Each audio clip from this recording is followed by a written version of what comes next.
한 목소리로 같이 읽겠습니다. 갈라디아서 3장 6절에서 9절까지 시작.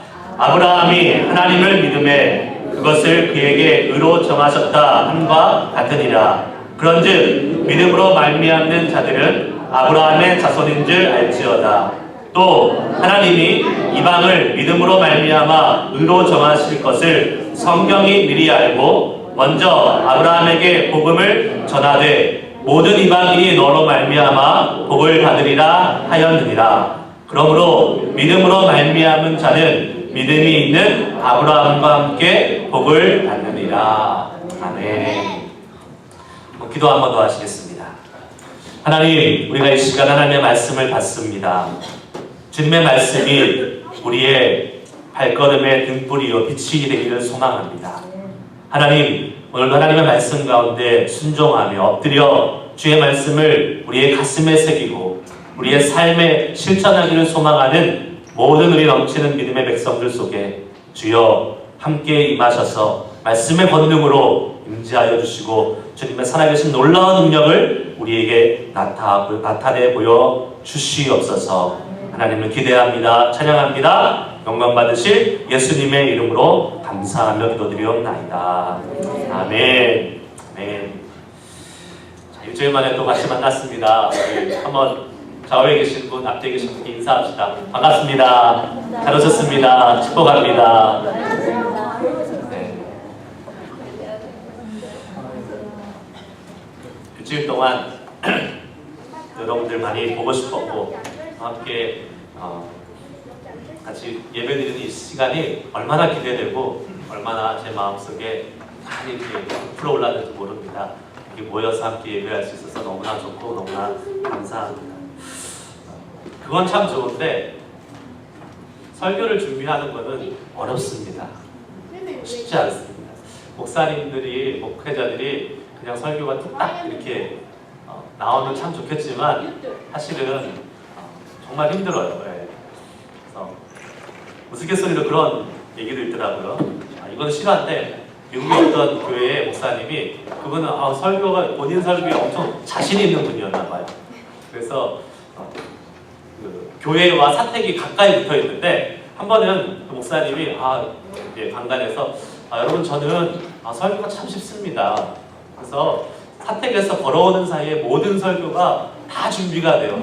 성령님께서 영감을 주셔가지고 몇 분 걸어오는 그 사이에 다 준비돼서 이렇게 은혜롭게 설교를 할 수 있습니다. 그렇게 딱 얘기했더니 그 다음 주에 교회에서 회의를 해가지고 1시간 멀리 떨어진 곳으로 이사를 했다고 그래서 설교 준비 더 하시라고 그랬다는 믿거나 말거나 이야기가 있는데요. 설교 준비하는 건 쉽지 않습니다. 근데 오늘 태주 형제님이 기도하시는데 제가 은혜가 너무 됐어요. 목사님이 준비한 것보다 그 이상으로 그 이상으로 하나님께서 우리에게 은혜 주시기를 소망한다고 너무나 저한테 필요한 기도였습니다. 감사하고 정말로요. 우리가 하나님께 목사가 말씀을 준비해 오고 제가 말씀을 잘 연구하고 준비는 하지만 제가 준비한 거에 머문다면 그것은 사람이 준비한 김종훈 목사의 분량밖에 되지 않습니다. 그러나 하나님께서 오늘도 저를 통해서 역사하셔서 저의 분량을 훨씬 뛰어넘는 놀라우신 그 충만한 그 주님의 은혜가 우리 가운데 펼쳐지기를 간절히 소망합니다. 그렇게 되기 위해서 꼭 기도해 주셔야 돼요. 여러분들. 저를 위해서 기도해 주시기 원하는데 특별히 말씀 가운데 하나님의 능력이 있기를 소망하면서 계속 기도해 주시면 제가 아마 더 큰 힘을 얻고 하나님께서 더 큰 주님의 말씀의 능력을 허락해 주시라고 믿습니다. 아멘. 오늘은 믿음 하나면 충분합니다 라는 제목을 가지고 여러분과 함께 은혜를 나눕니다. 믿음 하나면 충분합니다. 우리가 사는 삶의 목적은 무엇입니까? 다른 말로 여러분 왜 사십니까? 왜 사십니까? 너무나 철학적인 질문이죠. 삶이 무엇인가? 어떤 분은 그냥 태어났으니까 살지요. 죽지 못해서 살아요. 어쩌다 보니까 살아요. 이렇게 생각하고 사시는 분도 계십니다. 만약 그런 분들이 계신다면 빨리 회개하셔야 됩니다. 하나님이 기뻐하시는 대답도 아니고 하나님이 좋아하시는 삶의 태도도 절대 아닙니다. 우리의 인생은 분명한 목적이 있습니다. 하나님이 반드시 원하시는 삶의 목적이 있습니다. 영국의 그 청교도 장로교인들이 만든 신앙 고백서 웨스트민스터의 그 소요리 문답에 제일 처음에 이렇게 시작하는 부분이 있습니다. 사람의 제일 되는 목적은 뭐죠? 하나님을 영화롭게 하고 그리고 영원토록 그를 즐거워하는 것이다 라는 그러한 말이 있습니다. 우리는 장로교인은 아니지만 정말로 사람의 목적을 너무나 잘 요약해 놓은 그러한 문장 같아요. 사람의 제일 되는 목적은 하나님을 영화롭게 하고 영원토록 그를 즐거워하는 것이다. 성경도 같은 맥락에서 우리의 창조의 목적을 설명해 주고 있습니다. 이사야서 43장 21절 말씀을 한번 다 같이 한번 읽어보겠습니다. 시작. 이 백성은 내가 나를 위하여 지었나니 나를 찬송하게 하려 함이니라. 아멘. 뭐라고요? 우리를 지은 목적이 무엇이라고요? 하나님을 찬송하게 하기 위해서. 하나님을 찬송하기 위해 지었다라는 이 창조의 목적, 우리 인생의 목적을 들었을 때에 이렇게 생각하시는 분이 있을 수 있습니다. 나는 찬양을 잘 못하는데, 나는 음치인데, 나는 성가대나 찬양팀하고 아무 상관없는데, 이렇게 생각하시면서 나는 하나님이 실수하셨나? 나는 하나님의 실패작인가? 이렇게 생각하시는 분도 있을 수 있을 것입니다. 아니요, 그것이 아니죠.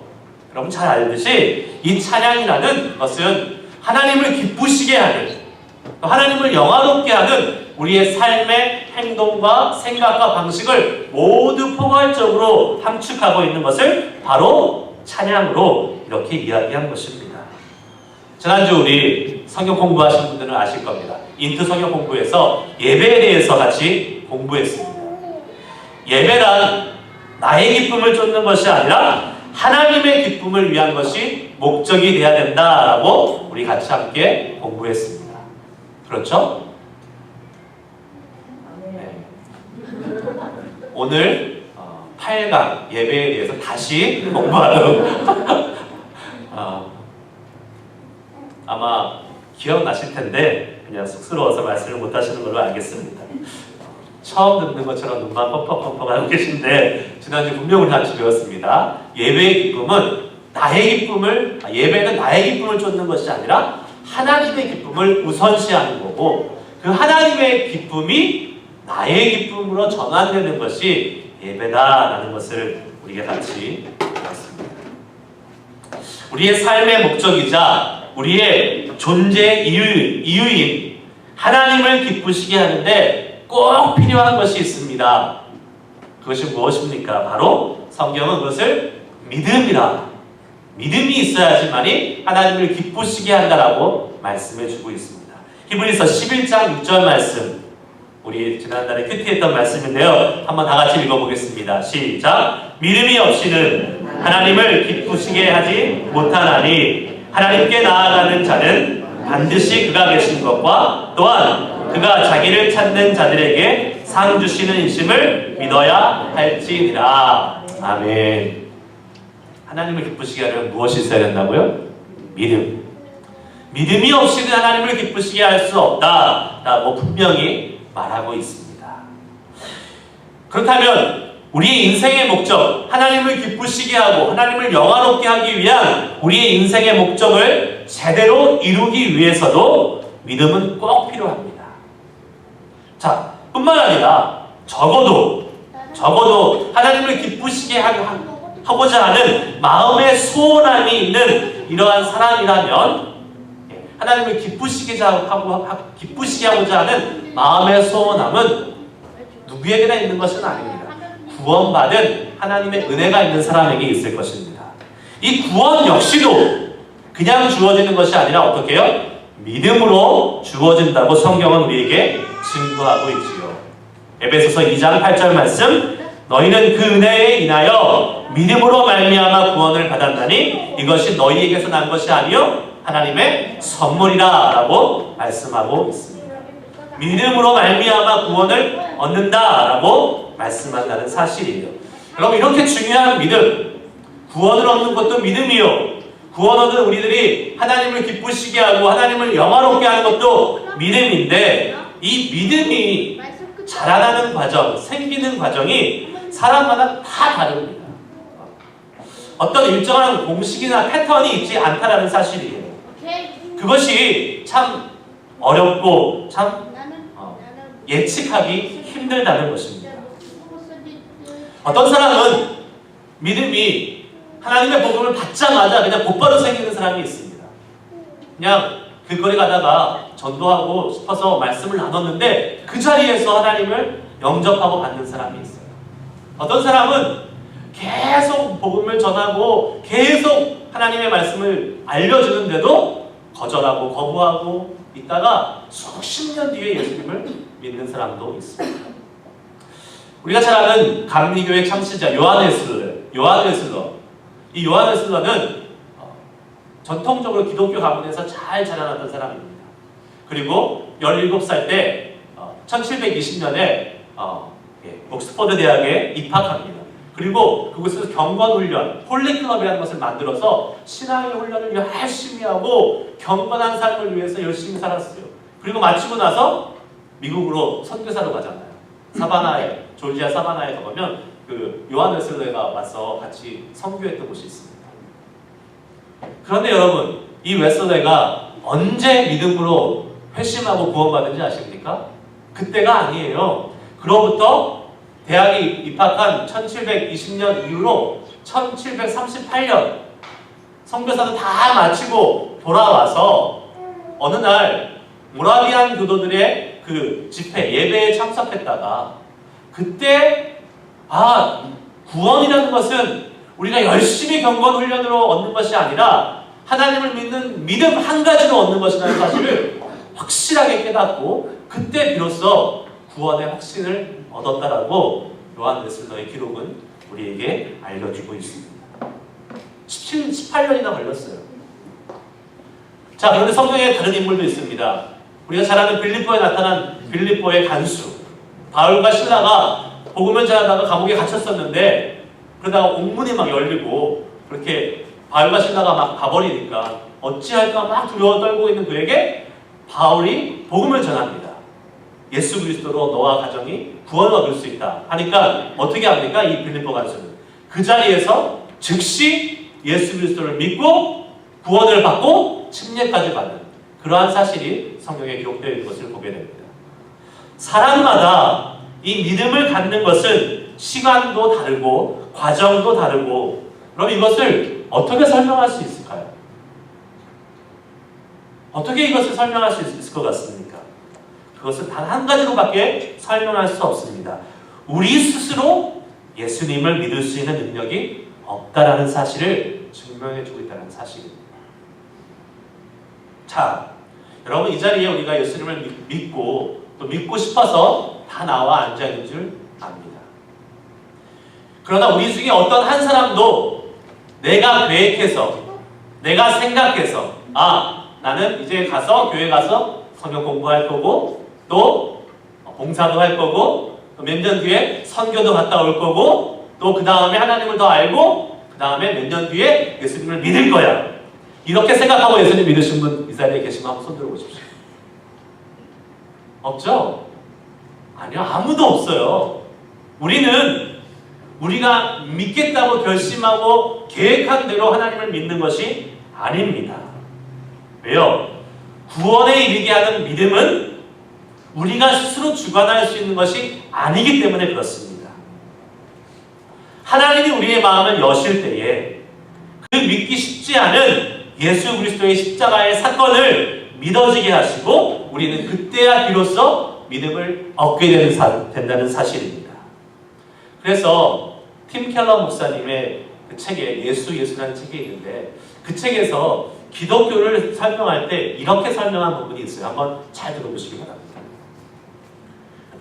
진정한 기독교란 외부의 어떤 능력이 당신을 지목하고 다가와서 직접 당신을 다루어 주셨다는 인식이다. 그 외부의 능력 덕분에 당신이 믿어지지 않는 사실을 보고 그것이 진리임을 깨닫고 능히 기뻐하며 자신을 드리는 것이다. 처음에 당신을 지으신 분이, 창조하신 분이 다시 당신을 재창조하시는 것이다. 그분이 오셔서 자신을 계시해 주시지 않는 한 우리는 결코 그분을 찾을 수 없다. 인정하십니까? 동의하십니까? 하나님께서 우리에게 찾아오셔서 그분을 보여주시지 않는 한 우리는 어떠한 사람도 주님을 믿음으로 고백할 수 없는 것입니다. 우리가 가진 믿음조차도 하나님의 은혜 가운데 그분의 계시로 말미암아 우리에게 주어질 때 비로소 우리의 믿음은 생겨나고 우리의 믿음은 성장해 갈 수 있는 것임을 믿으시기를 축복합니다. 그러므로 아직 구원의 확신이 없으신 분들이 이 자리에 계시다면 내가 구원의 확신을 갖기 위해서 노력하는 것이 아닙니다. 백방 노력해도 소용없습니다. 내가 구원의 확신을 갖기를 원한다면 하나님께 기도하는 것입니다. 주님, 나에게 구원의 확신을 가질 수 있도록 믿음을 주시옵소서. 이 믿음이라는 것은 전적으로 하나님의 영역이기 때문에 하나님 그 구원을 소망합니다. 구원을 받기 원합니다. 구원을 믿기 원합니다. 예수 그리스도를 소유하기 원합니다. 라는 그 소망을 주님 앞에 드리면서 기도하며 나아갈 줄 믿습니다. 아직 구원받지 못하신 분들, 아직 예수님 믿어지지 않는 분들이 이 자리에 계시다면 그 주님을 믿게 하실 하나님께 엎드려 기도하시기를 축복합니다. 믿음으로 구원의 확신, 그 엄청난 고백을 하며 이 자리에 앉아 계신 분들 계시다면 그 믿음 주신 주님께 감사하면서 그 믿음이 계속 깊어지고 넓어지고 성장하기를 소망하며 주님 앞에 나아갈 수 있는 귀하고 복된 시간 되시기를 축복합니다. 아멘. 오늘 읽은 이 본문 갈라디아서 3장 6절에서 9절에는 아브라함이 등장하지요. 아브라함. 사도 바울이 갈라디아 교회 교인들에게 이 서신을, 갈라디아서 서신을 쓴 가장 큰 이유 중에 하나는 이 갈라디아 교회에 있는 교인들의 믿음이 복음의 근간이 자꾸 흔들리고 있다는 데 있었습니다.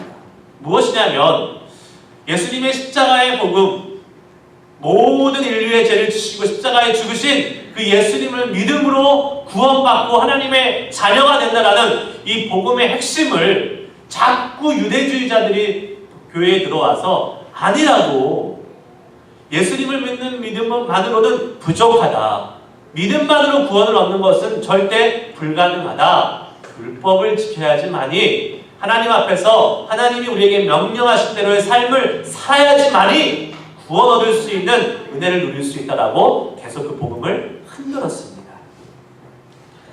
이게 사실은 유대주의자 기독교인, 유대교인들 말고 유대교 기독교인들에게는 괜찮고 맞는 사실입니다. 그들은 예수님을 믿었습니다. 그리고 율법도 동시에 지켰습니다. 왜요? 평생 그렇게 살아왔기 때문에. 평생 율법을 지키며 살아왔고 예수님의 복음을 거부하는 것도 아니고 다른 것이 아니었어요. 예수님 믿습니다. 예수님을 통해서 구원 얻음을 믿습니다. 그러나 하나님이 우리에게 허락해 주셨던, 유대인들에게 허락했던 그 율법을 동시에 지키면서 하나님과 더 가까이 나갔던 것이에요. 근데 문제는 여기에 있습니다. 자기들 유대교 그리스도인들에게는 문제가 없었지만 이방인 그리스도인들, 유대인들이 아닌 율법과 상관없이 살았던 이 이방인 그리스도인들에게 자꾸 율법을 지켜야지만이 구원을 얻을 수 있다고 율법을 강요했다는 데 문제가 있는 것입니다. 그들의 주장은 이렇습니다. 잘 한번 들어보십시오. 자, 구원이라는 것이 단순히 예수님을 믿는 믿음으로만 얻는다, 이것이 말이 안 된다는 사실이에요. 왜요? 자, 이 땅을 살아가는 우리의 이 수십 년의 인생이 아니라 우리의 영원을 결정하는, 영생을 결정하는 그 어마어마한 사실이 단순히 우리가 믿는 그 믿음 하나에 의해서 결정된다는 것. 이거 너무 가볍고 너무 말이 안 되는 것처럼 생각될 수 있습니다. 왜요? 그 어마어마한 것을 우리가 받고 소유하는 것이기 때문에 그것을 받기 위해서 그 무엇인가 대가를 치러야 된다는 생각이 조금이라도 들 수 있습니다. 그게 바로 사람이 갖고 있는 생각입니다. 합리성입니다. 왜요? 무언가를 소중하고 중요한 것을 그냥 받기는 좀 아닌 것 같아요. 미안하기도 하고 뭔가를 해야 될 것 같은 그런 마음이 있는 것입니다. 제가 아는 목사님이 피치커피 한번 가셨는데 토요일마다 가셔서 이렇게 성역 공부를 합니다. 피치커피에 가서. 그런데 항상 매주 가니까 또 그 자리에 매주 오는 분이 또 계셔서 이렇게 눈으로 이렇게 서로 아는 사이가 되었대요. 그래서 자주 만나니까 어느 날 커피를 주문하기 위해서 그 자리에 딱 섰는데 마침 자기 뒤에 딱 그 사람이 섰다고 합니다. 그래서 그 사람한테 이렇게 얘기했대요. 우리 맨날 보니까 반갑다고. 우리 여기서 같이 함께 모임을 하는데 그냥 우리 맨날 보는 사이니까 내가 오늘 당신에게 커피 한 잔 사주고 싶다고. 그랬더니 그 사람은 어떻게 얘기하는지 아십니까? 아니라고. 왜 나한테 커피를 사냐고. 절대 나한테 커피 사지 말라고. 나 얻어먹을 필요 없다고. 이렇게 얘기했거든요. 여러분, 커피 한 잔 얻어먹는 것도 그냥 얻어먹으려면 좀 마음이 좀 그렇습니다. 내가 뭐 이렇게 예를 들면 뭘 도와줬다거나 내가 뭐 이렇게 그 사람에게 호의를 베풀었다거나 그러면 커피 한 잔 살게요. 그러면 사셔야죠 하고 이렇게 따라가서 먹잖아요. 근데 아무것도 하지 않았는데 와가지고 커피 샀다 그러면 아니라고. 그렇게 하는 것이 사람의 본성입니다. 그런데 이 어마어마한 구원, 영생, 하나님의 그 복, 진리 이것을 아무것도 우리가 안 하고 그냥 믿기만 해서 얻는다고 하는 사실을 믿는다는 게 사실은 신기한 일입니다. 그래서 처음 믿은 갈라디아 교인들이 처음에는 그냥 순수한 마음으로 예수님의 복음을 믿었는데 자꾸 유대주의자들이 와가지고 아니야, 너 그 어마어마하고 엄청난 것을 어떻게 믿음으로만 가져. 그건 네가 하는 분량이 너무 작아. 율법을 지키면서 하나님의 말씀대로 하나하나 살아야지만이 거기에 걸맞는 사람이야 라고 이렇게 이야기하면서 헷갈리게 혼란스럽게 만들었습니다. 그리고 실제로 많은 사람들이 믿음만이 아니라 율법을 통해서 구원의 확신을 얻으려고 구원의 자리로 나아가려고 노력하는 상황들이 생기기 시작했습니다. 그래서 갈라디아서의 바울이 이 복음을 쓴 거예요. 이 서신을 쓴 거예요. 그러면서 오늘 본문 말씀에 아브라함을 가지고 옵니다. 아브라함. 왜 아브라함을 가지고 왔을까? 제가 설명을 한번 해드리겠습니다. 아브라함은 유대인들이 가장 존경하는 조상이에요.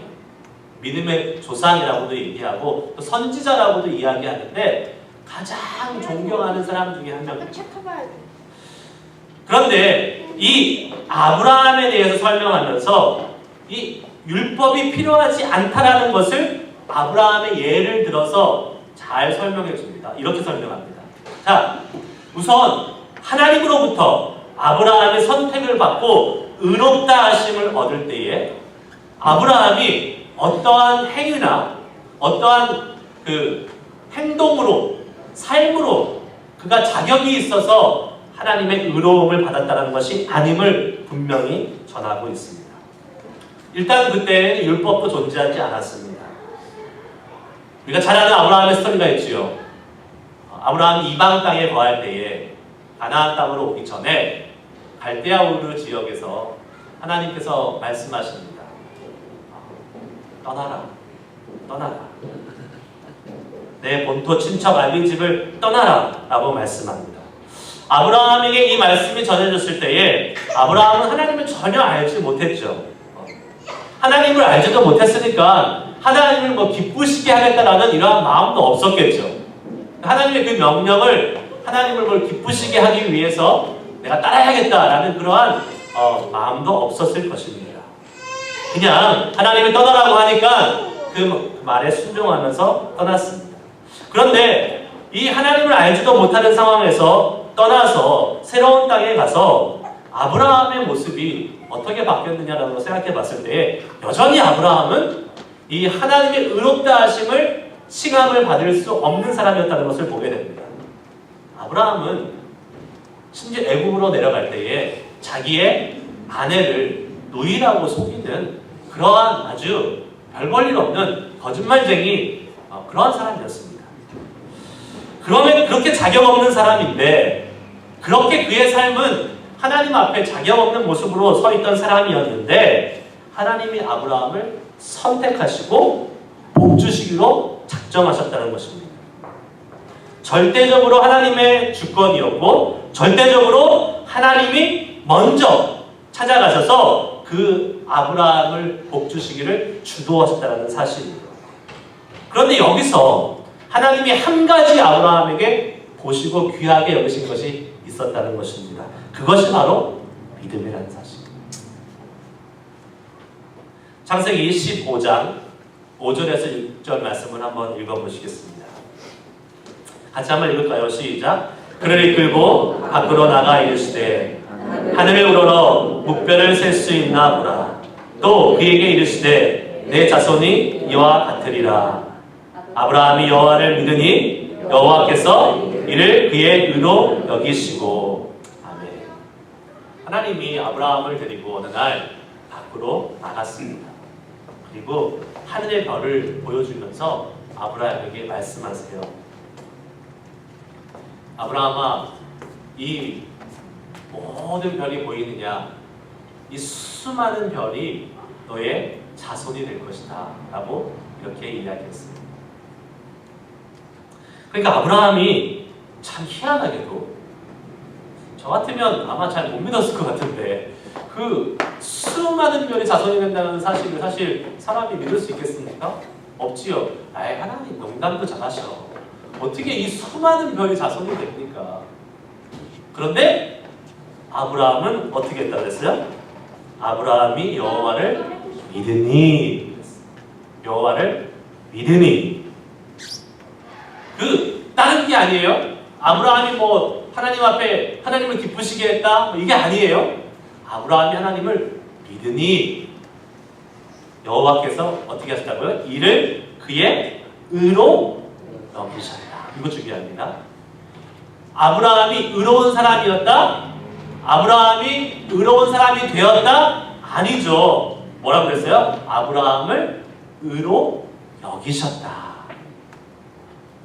아브라함은 여전히 자격 없고, 아브라함은 여전히 거짓말쟁이고, 아브라함은 여전히 하나님을 기쁘시게 하는 사람이 아니었지만 하나님을 믿으니 하나님께서 이를 그의 의로 여기셨다. 여기에 아브라함이 율법을 쫓고 하나님을 향해서 뭐 한 것이 아무것도 없습니다. 단순히 믿음 하나, 하나님을 철저히 믿는 그 하나, 그것 때문에 하나님이 아브라함을 의롭다 여기셨다라고 말씀하고 있습니다. 그 말씀이 오늘 우리가 읽은 갈라디아서 본문에도 동일하게 나오는 것입니다. 6절 말씀이에요. 아브라함이 하나님을 믿음에 그것을 그에게 의로 정하셨다 함과 같으니라. 아멘. 자, 보세요. 아브라함이 의롭다가 아니라 여기서도 그에게 의로 정하셨다. 누가요? 하나님이 아브라함이 아직 자격 없고 아직 의롭지 않지만 그 믿음을 보이니까 의롭다고 정하셨다라고 기록하고 있는 것을 보게 되는 것입니다. 성경은 분명히 말씀하고 있습니다. 아브라함이 변화된 것은 하나도 없습니다. 아브라함이 하나님을 향해서 한 것은 아무것도 없습니다. 그럼에도 불구하고 하나님은 아브라함을 향해서 의롭다고 여겨주시고 의롭다고 결정해 주셨습니다. 왜요? 아브라함이 하나님을 믿었기 때문에 그렇습니다. 믿었기 때문에. 그리고 하나님께서 그렇게 믿는 아브라함의 믿음만을 보시고 의로움을 허락해 주셨다는 사실이고 하나님이 주신 그 복을 누릴 수 있도록 인도해 주셨다는 사실을 우리는 성경을 통해서 깨달아야 될 줄 믿습니다. 사도 바울은 갈라디아 교인들에게 이것을 기억하라고 지금 이야기하고 있는 것입니다. 유대인들이 그렇게 중요하게 여기던, 그렇게 소중하게 생각하는 하나님의 구원을 위해서, 또 하나님의 사람답게 살아가기 위해서 그렇게 소중히 여기는 율법, 아니 그것으로 우리가 구원을 얻는 것이 아닙니다. 그것으로 의롭게 되는 것이 아니라는 것을 사도 바울은 철저하게 지금 분명하게 알려주고 있는 것입니다. 다른 어떤 것도 필요한 것이 아니라 오직 믿음 하나는 충분하다라고 지금 갈라디아 교인들에게 말하고 있는 것입니다. 이것이 복음의 핵심입니다.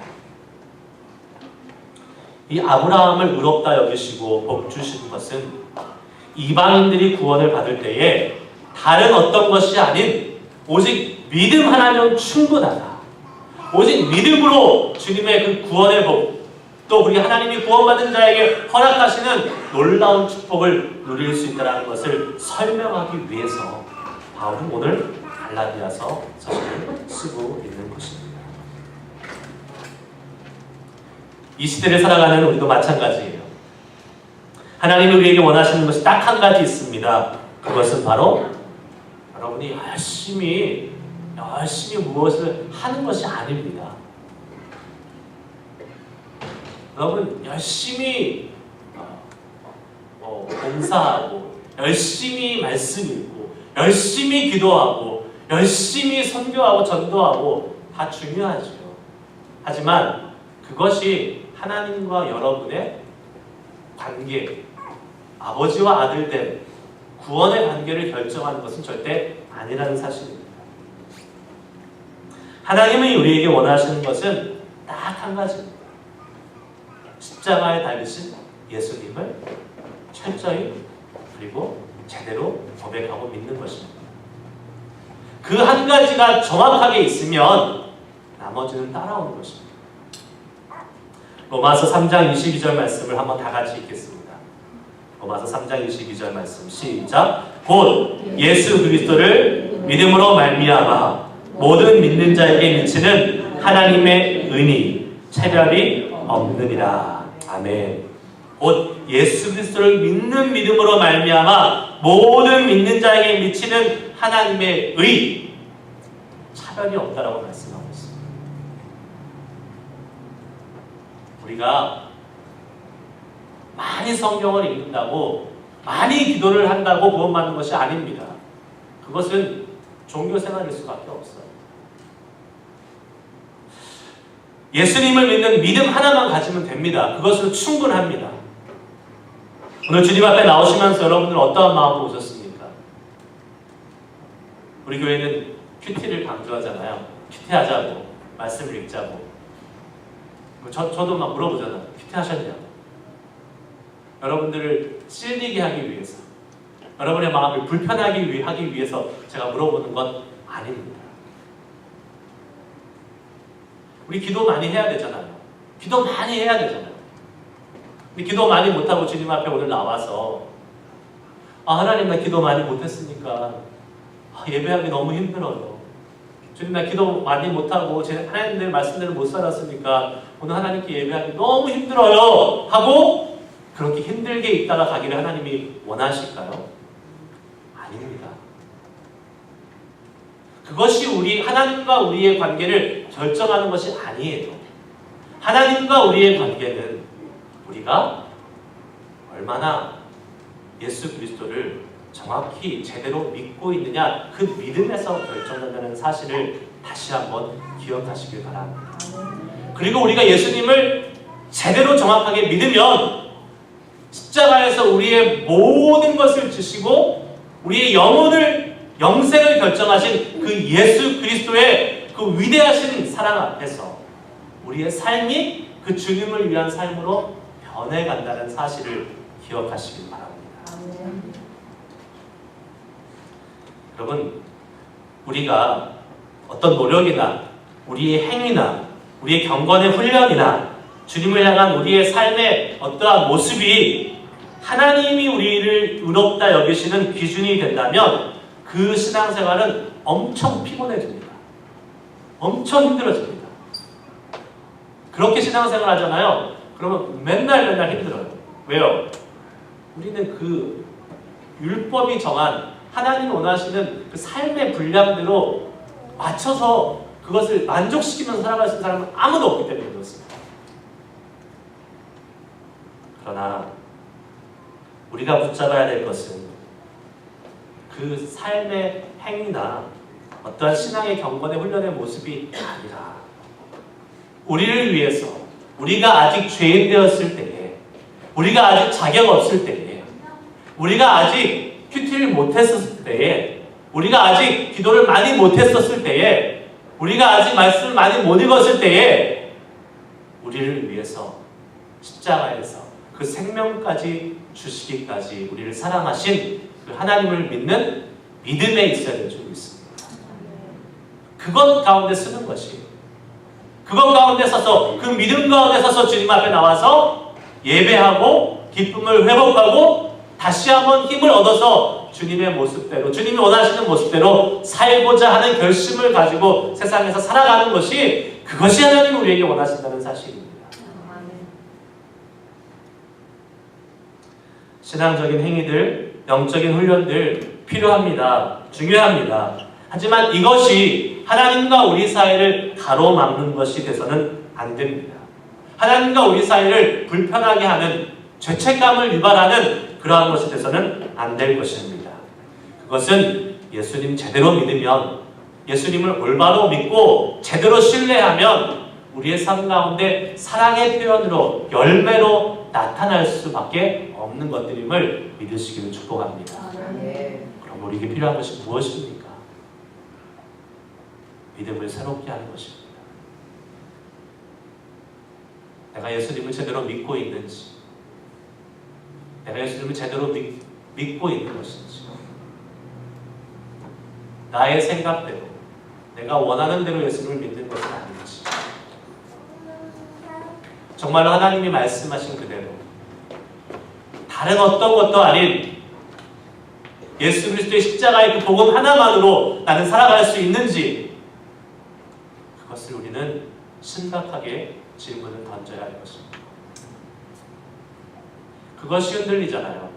그것이 흔들리면 자꾸 다른 것으로 그것을 채우려고 합니다.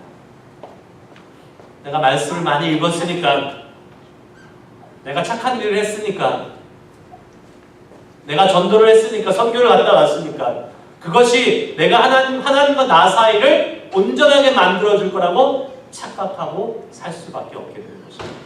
그것은 종교인의 모습입니다.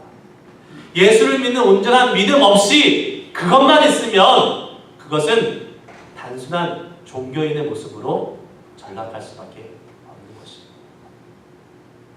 그러므로 우리에게 기억해야 될 것이 있습니다. 말씀을 읽지 말라, 큐티하지 말라, 기도하지 말라가 아닙니다. 해야 됩니다. 그러나 그것보다 더 중요한 것이 있다는 사실입니다. 그것은 우리를 위해서 십자가에 죽으신 예수 그리스도 앞에 우리가 모든 것을 걸고 그 주님을 믿음으로 고백해야 된다는 사실입니다. 그리고 그 믿음을 가지고 살아가는 사람, 그 믿음 앞에 아브라함처럼 하나님이 말씀하실 때에 당장 보이는 게 아무것도 없어도, 당장 이루어지는 것이 아무것도 없어도 그 하나님의 말씀을 믿고 신뢰할 때에 하나님이 그 사람을 의롭다 여기시고 복 주신 것처럼 우리도 마찬가지입니다. 비록 자격이 없고 매일 넘어지고 매일 세상에서 힘들게 살아가지만, 하나님, 하지만 나는 주님을 믿습니다. 하지만 나는 예수 그리스도를 신뢰합니다. 그 주님을 믿는 믿음으로 주님 저에게 의롭다 하시고 복 주실 것을 믿습니다 하는 담대함으로 주님 앞에 예배하시고 주님의 삶, 주님이 우리가 맡기신 삶을 살아갈 수 있는 우리 모두가 될 수 있기를 축복합니다. 그런 사람이 승리할 수 있어요. 패배감에 빠지지 않을 수 있습니다. 때로는 무모하리만큼, 때로는 뻔뻔하리만큼 하나님 앞에 그 믿음 하나만 붙잡고 나아가시기 바랍니다. 삶의 행위와 신앙의 경건의 모습이 우리의 삶, 우리와 주님과의 관계를 결정한다는 것이 아니라는 사실을 기억하고, 주님, 저에게 온전한 믿음을 허락해 주시옵소서. 예수님만 신뢰하고 하나님만 바라볼 수 있는 믿음의 사람이 되게 하여 주시옵소서. 그러한 신앙의 고백과 그러한 삶의 자세로 이번 한 주도 승리하며 세상에 살아갈 수 있는 우리 모두가 될 수 있기를 간절히 축복합니다. 기도하시겠습니다. 한번 말씀을 기억하시면서 우리 같이 기도하겠습니다.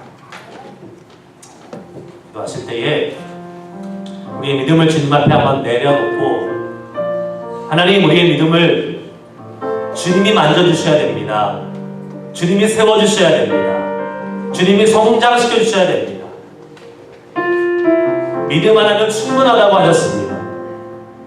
하나님, 그 믿음을 우리가 이 시간 정말 다시 한번 소중히 여기며 주님 앞에 드리고, 또 하나님의 성장시켜주는 소망하면서 기도했으면 좋겠습니다. 하나님, 나의 믿음을 다스려 주시옵소서. 나의 믿음을 성장시켜 주시옵소서. 그 믿음 하나 붙잡고 이 세상을 승리하며 살아갈 수 있고 하나님의 복을 누려갈 수 있는 사람 되기를 소망합니다. 시간 기대하면서 기도하기 할 수 있기를 소망합니다. 함께 기도하며 나아가시겠습니다. 기도하시겠습니다. 하나님 아버지, 우리가 함께 주님 앞에 기도합니다. 아버지, 시간 말씀에 비추어서 아버지, 우리가 주님을 이 시간 기대하며 소망하며 아버지 앞에 나아갑니다. 하나님 아버지여, 우리의 믿음을 얻으신 하나님을 찬양합니다. 아버지, 우리의 믿음 가운데 임하셔서 하나님을 믿게 하시고 따르게 하시고 주님을 예배하게 하시는 하나님을 찬양합니다. 하나님, 우리의 믿음이 없음을, 우리의 믿음이 연약함을 하나님 아버지 주님 앞에 고백합니다. 그러나 하나님 아버지, 이 시간 다시 한번 우리가 주님의 능력을 구하며 하나님께 기도하는 것은 아버지여, 우리가 다른 것이 아니라 하나님을 온전히 믿는 믿음 가운데 주님과의 관계가 바로 설 수 있기를 소망하고, 우리의 구원이 확실해지기를 소망하고, 우리의 구원받은 사람의 삶으로서 아버지 정말 하나님이 원하시는 그러한 삶의 모습으로 믿음 가운데 나아갈 수 있기를 소망하며 주 앞에 기도하오니 아버지 함께하여 주시고 아버지 역사하여 주시고 하나님의 은혜와 사랑이 우리 가운데 충만히 경험될 수 있는 믿음의 삶으로 우리를 이끌어 주시기를 소원합니다. 아버지 함께하여 주시옵소서. 하나님 감사합니다. 주님, 믿음 하나면 충분합니다. 믿음 외에 다른 것으로 하나님과 우리 사이를 채우려고 하지 말게 하여 주시고, 주님, 우리의 믿음을 주님께서 주관하여 주시는 것을 우리가 알아나오니 하나님, 우리의 믿음 때로는 연약해질 때도 있고 때로는 하나님 흔들릴 때도 있지만 주님이 우리의 믿음을 붙잡아 주시고 우리는 그 신실하신 그 주님을 신뢰하면서 온전히 주님이 원하시는 삶으로 나아갈 수 있기 원합니다. 이 시간 힘들고 어려운 가운데 우리의 믿음이 흔들리는 순간에 있는 자들이 있습니까? 주님, 담대히 주님을 바라보게 하여 주시옵소서. 골리앗 앞에 담대히 서서 물맷돌을 가지고 하나님 아버지 그 거대한 골리앗을 물리쳤던 다윗의 믿음을 허락하여 주시옵소서. 사자굴에 담대히 들어갔던 하나님 아버지 다니엘의 믿음을 허락하여 주시옵소서. 그래서 우리 그 믿음으로 하나님이 주시는 놀라운 복을 누려갈 수 있는 삶을 살 수 있도록 여기 있는 모든 한 사람 한 사람을 축복하시고 은혜 베풀어 주시옵소서. 감사합니다. 찬양합니다. 믿음 주시고 믿음 가운데 거하게 하실 주님을 높여드리오며 예수 그리스도 이름으로 감사하며 기도드리옵나이다. 아멘.